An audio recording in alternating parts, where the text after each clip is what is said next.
testimony. Dr. Smith, in your written testimony, you talked about how to achieve real reduction, there needs to be a lot of technological advances beyond what's going to be easy to do. How should, if we're going to move down the path of creating a cap and trade system, how should we incorporate consideration of the rate and pace and timing of technological innovation in terms of how that cap and trade system is designed? Well, the simple answer is that if you tighten the cap to a point where you're starting to push beyond what you can do at low cost with current technologies, then you perhaps have a cap that is getting ahead of the game on the technologies. So it argues for far less reduction in the near term and making up much, making much more rapid and deeper cuts later in time to get a lower cost outcome out of the same kind of overall approach.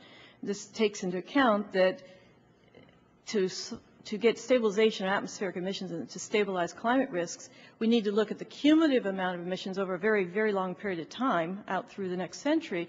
We don't need to worry about exactly what the emissions are this year or in 2015 or even through 2020 per se, if we can make up those reductions later when the technologies come in. But the problem is nothing's sitting out there in the way of incentives to make those technologies appear, and the cap and trade program doesn't provide sufficient incentives for those kinds of massive revolutionary types of technological change to occur.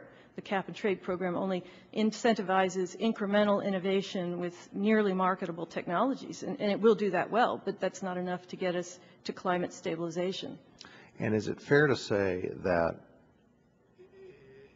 the concept that over the long run technology's got to take us to a different place to achieve significant reductions, and so you're suggesting the cap and trade system should have caps that are not so onerous in the short term and maybe ramped up to greater or more stringent caps in the long term. Is there any rational way for us to figure out how to design that structure over time for how caps are implemented over time? My personal view is the rational way to go about that is to think about it as what price we should be willing to pay now and in the future, and to link and integrate that thinking with what we believe we can do technologically on the cost of technologies in the future. At what price how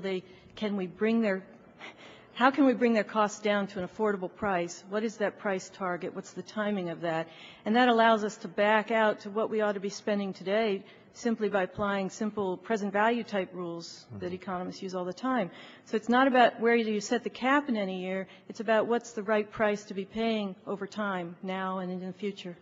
And would you suggest that in terms of we're in the public policy setting position and we're considering cap and trade as an option, that if that option is considered, that part and parcel with that, we also need to take a look at if there are incentives that we can create in the public policy arena to generate this greater emphasis on development of technology, because you said in the current marketplace and even with the cap and trade, we're not setting up necessarily the best incentives for this development of new technology.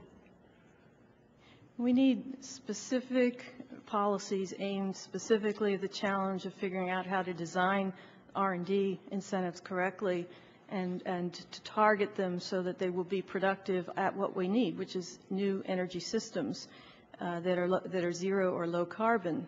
That is different than the cap and trade program. I understand. It's a separate policy. And would you say that for all the R&D programs that all Congress has voted for in the last few years, and we're all looking to develop new technologies, you would suggest that the current set of public policies in place to incentivize research and development technologies are inadequate for the type of reductions that you think probably need to be achieved? I believe that they're inadequate. I think the issue is perhaps less about funding and more about getting the incentives right and the targeting of the program so that the money is going to the right kinds of activities, right? Okay. The ones that will be successful and produce the right kinds of solutions too. Okay. Ms. Duggan, Dr. Smith's testimony talks about the notion of an upstream application of cap compared to downstream. In the EU system, it's a downstream cap. Have you considered the ramifications of, or has it been considered where the EU system should transfer to more of an upstream cap that would capture a broader economy-wide focus? I think certainly the UK voluntary programme looked at that, and there is constant consideration, particularly when looking at new sectors such as surface transport and others, that perhaps the current approach may not be the one that's most appropriate for other sectors.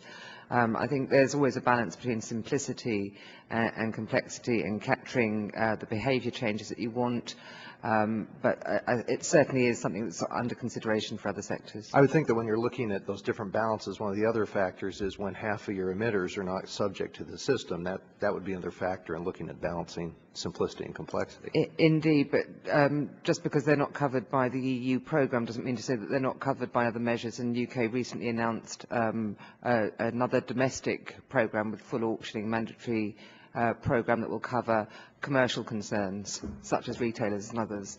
So we're constantly looking at where the emissions are and how we should deal with them. But whilst we favour cap and trade, it's looking at how best to incorporate those into cap and trade systems. Dr. Sander, do you see any implications from the exchange perspective if between upstream and downstream? Do you think your exchange could accommodate either type of focus?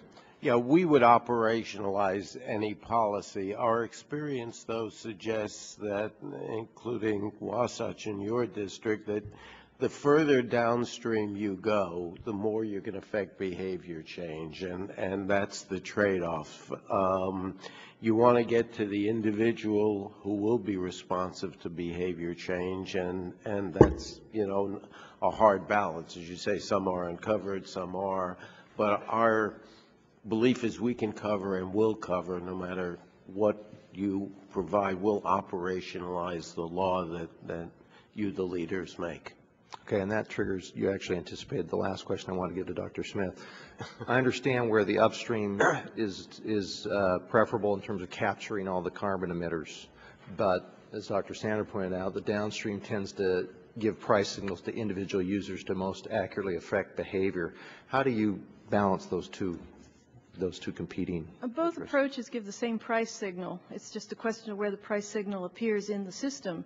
So if you set the price signal at the time when you sell the gasoline, it'll move its way right on down to the consumer just as easily as if you tell him he has to pay for every ounce of CO2 that comes out of his tailpipe and make him find the permits for it. Mm-hmm. Both of them, one is more complex and difficult to implement, but both of them give the same price signal as long as the market price of carbon is the same, and that's more dependent on the stringency of the cap than it is on how you've implemented it. So you're not too concerned about this issue of individual users seeing price signals if we do an upstream approach?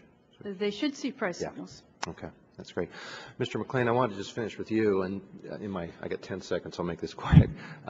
You've been involved with the other programs that EPA has implemented. Do you foresee if there was an upstream approach that creates unique challenges for EPA in terms of compared to the experience you've had so far? No, it would be different. As people have said, we would look at each sector and think about what would be the best way to address that particular sector, and take into account the things that Dr. Smith said as well as Dr. Sandor.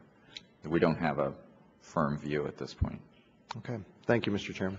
Thank you, Mr. Matheson. The gentleman from